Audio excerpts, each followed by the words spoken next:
Welcome to எங்கள் வீட்டு kitchen. இன்றைக்கி நம்ம சேனலில் டேஸ்ட்டான ருசியான காடை பிரியாணி செய்யலாம்.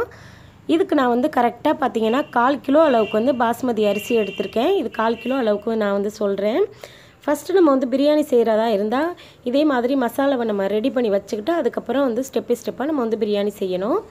இதுக்கு மசாலா வந்து ரெடி பண்ணிடலாம். நான் வந்து 1/4 கிலோன்னு சொல்லியிருந்தேன் இல்லையா, அதுக்கு 25 கிராம் இஞ்சி, அதுக்கப்புறம் 4 ஏலக்காய், 4 கிராம்பு, 3 இன்ச்சு அளவுக்கு வந்து பட்டை, அதுக்கப்புறம் 25 கிராம் பூண்டு.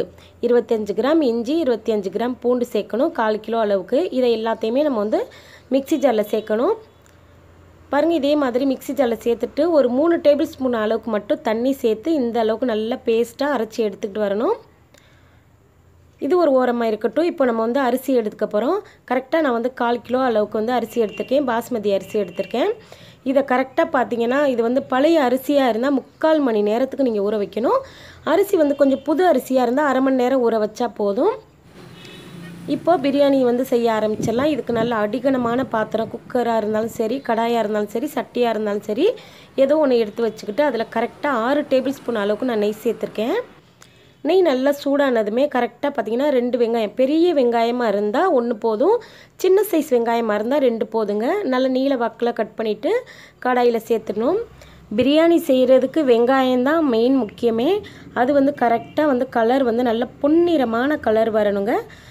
அதாவது வெங்காயம் வந்து நல்ல முறுமுறுன்னு இருக்கணும். அப்போ தான் பிரியாணி நமக்கு வந்து நல்ல கலர்ஃபுல்லாக கிடைக்கும். பாருங்கள், இந்த அளவுக்கு நல்ல பொன்னிறமான கலர், கோல்டன் ப்ரௌன் கலர் வந்துருச்சு நமக்கு வந்து வெங்காயம். இந்த சமயத்தில் கட் பண்ணி வச்சுருக்கிற தக்காளியை சேர்க்கணும். பெரிய சைஸ் தக்காளியாக இருந்தால் 1 சேருங்க, சின்ன சைஸ் தக்காளியாக இருந்தால் 2 சேருங்க. 1/4 கிலோ அளவுக்கு நான் சொல்கிறேன். தக்காளியை சேர்த்துட்டு நல்லா தக்காளி நல்லா வதங்கணும்.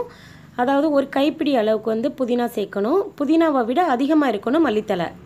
வெங்காயம், தக்காளி, புதினா, மல்லித்தலை நல்லா வதங்கணும். இந்த சமயத்தில் நான் வந்து 2 காடை வாங்கி அதை நல்லா கழுவிட்டு தயிர் வந்து ஊற வச்சுருக்கேங்க. நல்ல டேஸ்ட்டு கொடுக்கும்.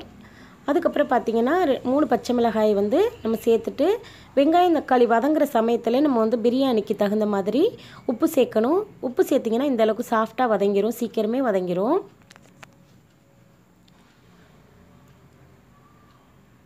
இப்போது நம்ம வந்து அரைச்சி வச்சுருக்கிற அந்த விழுதை சேர்க்கணும். இஞ்சி, பூண்டு, பட்டை, ஏலக்காய், கிராம்பு, இதை வந்து நல்லா இந்தளவுக்கு நல்லா பேஸ்ட்டாக அரைச்சிருந்தோம் இல்லையா, அதை வந்து இந்த சமயத்தில் சேர்க்கணும். வெங்காயம், தக்காளி எல்லாம் வதங்கினதுக்கப்புறம் சேருங்க. இப்போது 50 கிராம் தயிர் வந்து சேர்க்கணும். நல்லா திக்கான தயிராக இருக்கணும், புளிப்பு தயிராக இருக்கக்கூடாது. 50 கிராம் தயிரை சேர்த்துட்டு நல்லா மறுபடியும் நல்லா மிக்ஸ் பண்ணி விட்டுறலாம்.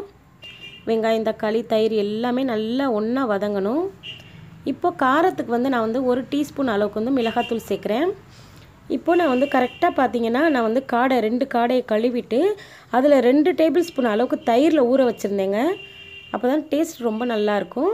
ஒரு முறை நீங்கள் இதே மாதிரி ட்ரை பண்ணி பாருங்கள். இப்போது காடையை சேர்த்துட்டு இந்த மசாலாவிலே காடை வந்து வேகணுங்க.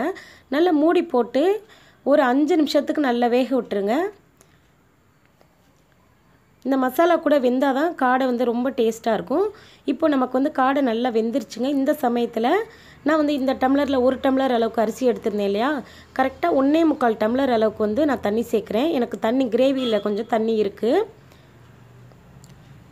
இப்போது நான் வந்து அரிசியை ஊற வச்சுருந்தேன் இல்லையா, பாஸ்மதி அரிசியை கரெக்டாக நான் வந்து 50 நிமிஷம் ஊற வச்சுருந்தேங்க. எனக்கு இது நல்ல பழைய அரிசிங்கிறதுனால 50 நிமிஷத்துக்கு நான் ஊற வச்சுருந்தேன்.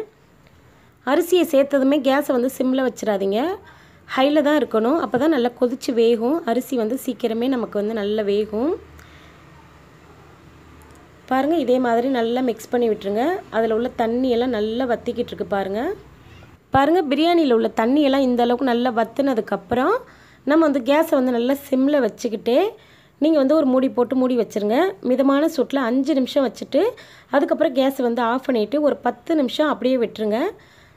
10 நிமிஷம் கழித்து ஓப்பன் பண்ணி பாருங்கள். நமக்கு வந்து பாஸ்மதி ரைஸு காடை பிரியாணி நல்லா சூப்பராக உதிரி உதிரியாக நமக்கு வந்து நல்லா டேஸ்ட்டாக இருக்குங்க. இதுக்கு வந்து தால்ச்சாவெலாம் வைக்க தேவையில்லை, எந்த சைடிஷ்மே தேவையில்லைங்க. அவ்வளோ டேஸ்ட்டாக ருசியாக இருந்துச்சுங்க. இதே மாதிரி இதே அளவுகளோட இதே பக்குவத்தில் நீங்களும் வந்து பாஸ்மதியில் காடை பிரியாணி செஞ்சு சாப்பிட்டு பார்த்து எப்படி வந்துச்சுன்னு சொல்லுங்கள். இந்த வீடியோ உங்களுக்கு ரொம்ப பிடிச்சிருந்தா ஃப்ரெண்ட்ஸ் அண்ட் ஃபேமிலி கூட நிறைய ஷேர் பண்ணுங்கள். நம்மளுடைய வீடியோவை கண்டிப்பாக எல்லாருக்கும் ஷேர் பண்ணுங்கள். தேங்க்யூ, தேங்க்ஸ் ஃபார் வாட்சிங், பாய்.